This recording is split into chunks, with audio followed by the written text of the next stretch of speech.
A few weeks ago, we gave you a primer on Ebola, a virus responsible for nearly 5,000 deaths this year in West Africa. Now, with isolated cases popping up in the US and Spain, the question on everybody's mind is how do we stop the spread? People in the media have been proffering all kinds of sensible-sounding suggestions that turn out to be not so sensible. Like, why not screen everybody who's traveling out of the hottest of the Ebola hot zones? But also, what about treating the people who are already infected? And where's the vaccine? Well, the fact is, we're working on all of these things, but, science is hard sometimes. In airports around the world, first of all, health officials are screening high-risk passengers traveling from the epicenter of the outbreak, Liberia, Guinea, and Sierra Leone. They do this using simple infrared thermometers, like the kind in your doctor's office. Fever is one of the earliest symptoms of Ebola infection, so any passenger found to have a temperature higher than 100.4 degrees Fahrenheit is then tested for Ebola virus through a blood test. But obviously, stopping thousands of travelers just to take their temperature leaves loopholes that are big enough to fly jumbo jets through. For one thing, the Ebola virus can incubate in a person's body for up to 21 days.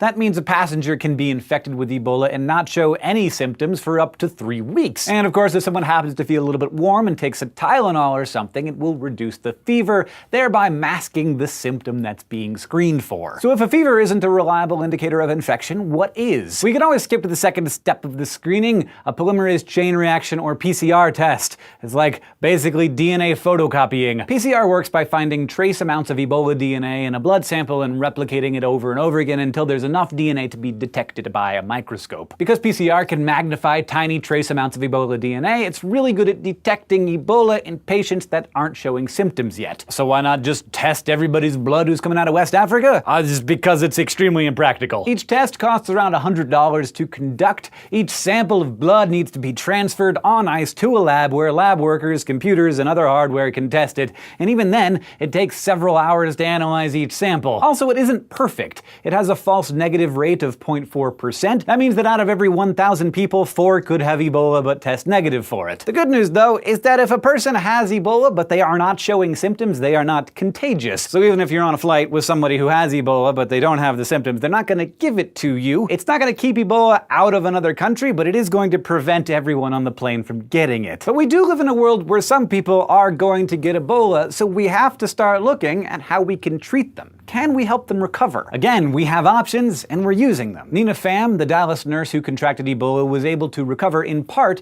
because she was given what's known as a convalescent serum, a serum obtained from someone who had recovered from the same infection. In Pham's case, she was given blood plasma from Dr. Ken Brantley, an American doctor who survived Ebola earlier this year. And Brantley, in turn, survived partly because he received serum from a 14-year-old boy he had treated in Liberia. These serums work because a survivor's blood is rich in antibodies that know how to fight the virus. For those individual cases, it was an elegant solution. But convalescent serums don't always work, and they also run the risk of transmitting other blood-borne diseases like HIV or hepatitis to the recipients. Plus, there are the enormous challenges of finding a way that's both safe and feasible to bank the blood of people who have survived Ebola. Unsurprisingly, this is much easier to do in America, where we have complicated medical infrastructure, than it is in, West Africa, for example, which is just one of the reasons why Ebola is actually pretty survivable if you have it in America. Unfortunately, the vast majority of people infected with Ebola are not in places with complicated medical infrastructures, so drug companies are developing other therapeutic medicines,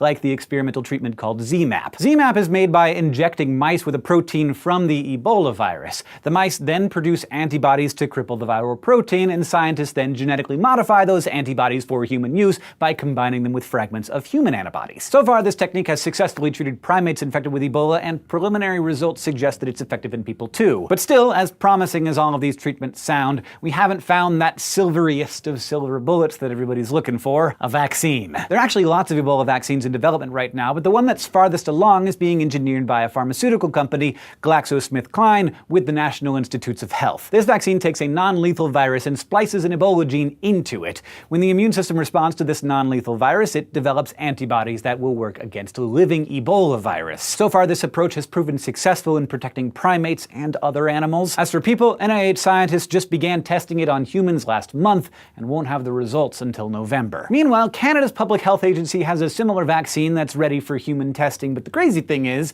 their vaccine has been sitting on a shelf for nearly a decade. Scientists tested it successfully on primates in 2005 and published a report about it in the journal Nature. It was all ready for human testing, but there wasn't enough money to fund the trials because Ebola just wasn't that common in 2005. Now that this year's outbreak has has killed nearly 5,000 people, the World Health Organization has put these vaccines on the fast track. The Canadian government has shipped 800 vials of its vaccine to the WHO in Geneva for testing. And GlaxoSmithKline estimates that it could begin a large-scale human trial involving 12,000 Liberians and 8,000 Sierra Leoneans in January. If the trial is successful, the first vaccine for Ebola could be ready for release by April. Thanks for watching this episode of SciShow News. If you want to help us share science with the world, which we couldn't do without support from people like you, you can become a supporting subscriber at subbable.com/scishow. And if you just want to keep getting smarter with us, you can go to youtube.com/scishow and subscribe.